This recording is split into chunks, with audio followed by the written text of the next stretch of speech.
तो तुमने तो बहुत से एनिमेटेड मूवीज या शोज को देखा ही होगा, जैसे कि spirited away, the wind rises या फिर डीमन स्लेयर एंड इसके जैसे और भी एनिमेज है। लेकिन इसमें से कुछ ऐसे एनिमे हैं जिनकी स्टोरी उनके ही क्रिएटर से इंस्पायर्ड है। तो इस वीडियो में मैं ऐसे ही 10 एनिमेटेड मूवीज या शोज के बारे में बताने वाला हूँ और इस क्रिएटर्स ने अपनी लाइफ का एक पार्ट बताया है इस एनिमेटेड मूवीज में। Number 10, grave of the fireflies. ये एक ऐसी वॉर के रिलेटेड एनिमे मूवी है जिसकी स्टोरी अकियुकी नोजाकी, इस एनिमे के राइटर, के रियल लाइफ वर्ल्ड वॉर 2 के इंसिडेंट से इंस्पायर्ड है। अनलाइक बाकी के जो क्रिएटर्स होते हैं वो अपनी आइडेंटिटी एंड असलियत में उनके साथ क्या हो रहा है वो छुपाते हैं, लेकिन अकियुकी नोजाकी ऐसे नहीं थे। उन्होंने क्या एक्सपीरियंस किया था इस वॉर में ये बताया है इस animated movie Grave of the Fireflies में। Number 9, Chainsaw Man. Chainsaw Man जैसा डेंजरस, वायलेंस और इमोशनली ट्विस्टेड एनिमे को कोई कैसे भूल सकता है जिसने भी इस एनिमे को देखा है। इसके राइटर और क्रिएटर टात्सुकी फुजिमोटो ने जो फीमेल विलेंस को बनाया है लाइक माकिमा और रिजो ब्लू,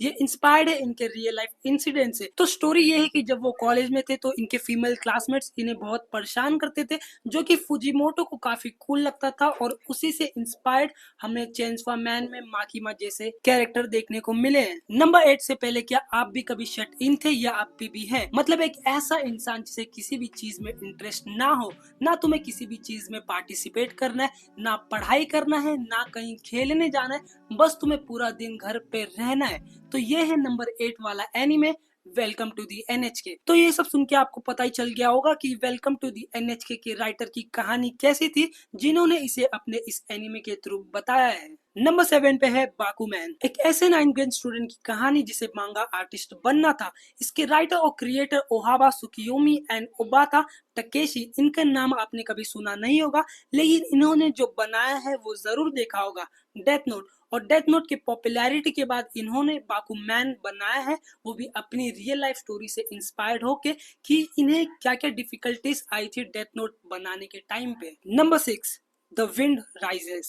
इस मूवी में जो मेन कैरेक्टर जीरो होता है वो एरोप्लेन इंजीनियर होता है जिसने प्लेन बनाया था लोगों की भलाई के लिए, लेकिन उसकी क्रिएशन का गलत इस्तेमाल होता है जब वर्ल्ड वॉर 2 में उसका प्लेन का यूज गलत कामों के लिए होता है। तो वो अपने आप से क्वेश्चन करता है कि क्या उसका प्लेन बनाने का डिसीजन सही था। और इसके लाइफ में जो भी सीन्स होते हैं जिन्हें डायरेक्ट किया है मियाजाकी ने, वो भी अपने लाइफ में क्वेश्चन करते हैं कि क्या उनका एनिमेटर बनने का डिसीजन सही था और वो दुनिया के लिए वो कुछ गलत तो नहीं कर रहे। और यही सोच के उन्होंने ये फिल्म को डायरेक्ट किया था और इस फिल्म में आप जीरो की मुश्किलें भी महसूस कर पा रहे होंगे। नंबर 5, मेमे मिराकल। ये कोई ऑर्डिनरी मूवी नहीं है, ये बेस्ड है जापानीज नोवेलिस्ट नोबुको टाकागी की ऑटोबायोग्राफी पर, जिसमें इन्होंने 1955 में क्या हुआ था, वो टाइम कैसा था जहां पर कोई भी टेक्नोलॉजी लाइक मशीन या फिर स्मार्टफोन का यूज नहीं किया जाता था, और कैसे जापान के कंट्री साइड में उनका विलेज पूरे नेचर से भरा हुआ था। एंड इस मूवी में हमें शिनको की स्टोरी देखने को मिली है।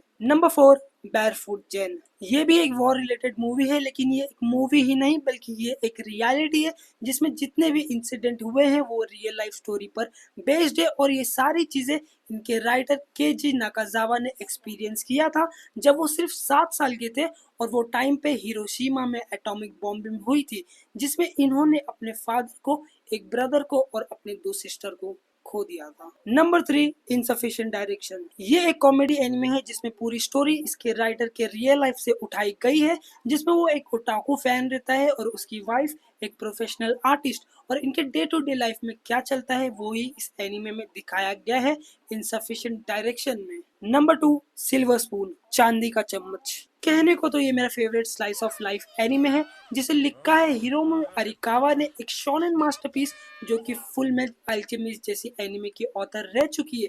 सिल्वर स्पून में मिस अरिकावा बताती है कि कैसे वो पैदा हुई और बड़ी हुई थी एक बड़ी सी फैमिली में जो कि डेयरी फार्म चलाती थी, और जापान के गांव साइड में लाइफ कैसी होती है। नंबर 1 पे है अटैक ऑन टाइटन।